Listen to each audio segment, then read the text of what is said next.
Hello বন্ধুরা, অনুরাগের ছোঁয়ার আজকের পর্বে আপনারা দেখতে পাবেন দীপা উর্মিকে হাতে নাতে ধরে সূর্যের ওষুধ খাইয়ে উচিত শিক্ষা দিল। বিস্তারিত জানতে ভিডিওটিতে লাইক দিয়ে সঙ্গে থাকুন। দীপা আর সূর্য যখন রেস্টুরেন্টে এসেছিল তখন দীপার সঙ্গে কথা বলতে বলতে সূর্যের সব কথা আস্তে আস্তে মনে পড়ছিল।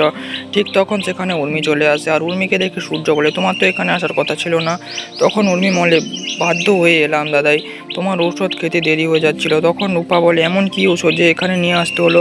তখন সূর্য বলে, এটা না জানলেই ভালো হয়। কিছুক্ষণ পর সেখানে গুন্ডারা আসে আর গুন্ডারা সোনাকে বিরক্ত করতে থাকে আর সেই ফাঁকে উর্মি সূর্যকে ওষুধটা খাইয়ে দেয়।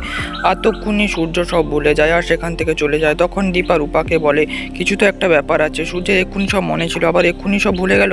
পরের দিন দীপা সূর্যের চেয়ারে গিয়ে বসে আর তখন উর্মি দীপাকে সূর্য ভেবে বলে, দাদা তোমার ওষুধ খেয়ে নাও। তখন দীপা বলে, আজকে দুজন মরবো, দিয়ে সূর্যের ওষুধ উর্মিকে খাইয়ে দেয়। তখন সেখানে সবাই চলে আসে। তাহলে কি দীপা উর্মির মুখোশটা খুলতে পারবে? বন্ধুরা, তোমাদের কি মনে হয় তা অবশ্যই কমেন্টে জানাও। আর ভিডিওটি যদি একটুকুও ভালো লেগে থাকে তাহলে ভিডিওটিকে লাইক করবে আর চ্যানেলটিকে সাবস্ক্রাইব করে পাশে থাকো।